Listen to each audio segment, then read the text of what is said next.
एक मिनिट, वेळ आपल्याला कमी. स्टेजवरती इथं जमलेले सर्व आदरणीय,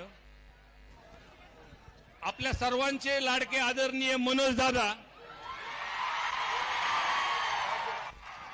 आपल्या या व्यासपीठावर असलेल्या सर्वच पक्षातून आलेले आमदार, सर्व संघटनेचे सर्व पदाधिकारी, सर्व सदस्य, सर्व जाती धर्मातून आलेले सर्व, संतोष अण्णा देशमुख या कुटुंबाला न्याय भेटण्यासाठी आलेले आपण सर्वच मान्यवर. मी या व्यासपीठावरती फक्त अण्णा 2 मिनिटं बोलणार आहे मी, पण घटनाक्रम कसा झाला हे तर मी सांगणार आहे. त्या विंड मिलच्या प्रकारामध्ये बघा बरं का, माणुसकी कशी असती बघा.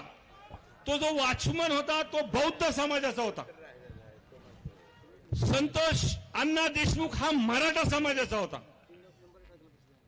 जेव्हा त्या वॉचमनला तिथं मारहाण करण्यात आली, तो खंडणीचे हे जे वाल्मिक अण्णा कराडचे हे जे गुंड लोक तिथं गेले होते, ते वॉचमननी जेव्हा तिथं अडवलं, तेव्हा संतोष अण्णा देशमुखनी उघड भूमिका घेऊन तिथं त्या माणसाला अडवलं, तिथं हे सगळ्या गोष्टी केलेल्या आहेत. बरोबर आहे की नाही विषय? जे जातीपातीचं राजकारण अण्णा आपल्या महाराज उगा जिल्हा आमचा म्हणतो, आमचा जिल्हा पुरोगामी विचाराचा जिल्हा आहे आणि अधिवेशनामध्ये मी ओबीसी आहे आणि पहिला ओबीसी आहे की ठामपणे म्हणतो ह्या वाल्मिक कराडला आत टाका म्हणून. आवर्जून आपल्याला इथं सांगेल की या घटनेनंतर गावाच्या लोकांना, सर्वच जिल्ह्यातले सर्व आमदार भेटले आणि भेटल्यानंतर त्यांना सांगितलं अधिवेशनामध्ये आपण तिथं आवाज उठवू. आपण सगळ्यांचे भाषण तिथं बघितले, सगळ्यांनी कळकळून. मी तर विरोधी पक्ष मार्गावरती आहे, पण धस अण्णा तर भाजपमध्ये आहेत ना. आमचे प्रकाश दादा तर अजितदादाकडे आहेत ना. आमच्या आवड साहेब तर आमचे, पण छाती ठोकून म्हणले ह्याला टाका म्हणलेत ते. आणि सगळ्यात महत्वाचं की सीएम साहेबाच्या जवळचे अभिमन्यू पवार, मी जेव्हा त्यांना ही घटना सांगितली तर सभागृहामध्ये त्यांनी आमची साथ दिलेली आहे. त्या माणसासाठी एक टाळ्या, सगळ्यांसाठी टाळ्या वाजवा. हा काही कोणत्या जातीचा पातीचा हा विषय नाही. सरकारमध्ये आम्ही सर्वांनी मागणी केल्यानंतर त्या सभागृहामध्ये आम्ही सुरुवातीला म्हणलं होतं की राजकारण आणायचं नाही, म्हणून या सर्व लोकांनी आपल्याला साथ दिलेली आहे तिथं. आणि सर्वांनी बोलल्यानंतर मुख्यमंत्री साहेबांनी, अजितदादांनी, शिंदे साहेबांनी तिथं सभागृहासमोर सांगितलं की दोषी कुणी जरी असेल तर त्याला सोडणार नाहीत.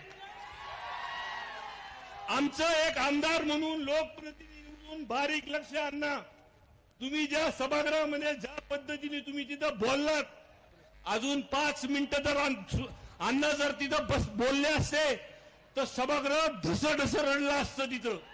हे सगळं महाराष्ट्राने बघितलंय. त्याच्यामुळं काळजी करू नका.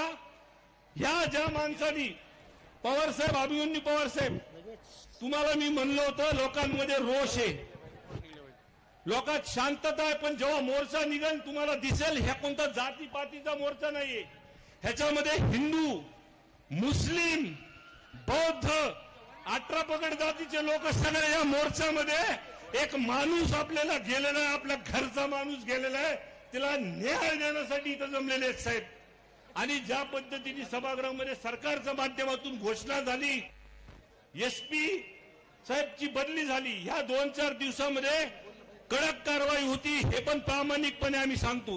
काही अटक झाले, 2 नंबरचे धंदे बंद झाले, पण सर्वात महत्वाचं साहेब की आमची घडीचा काटा एकाच ठिकाणी अडकतो की या वाल्मिक कराडला,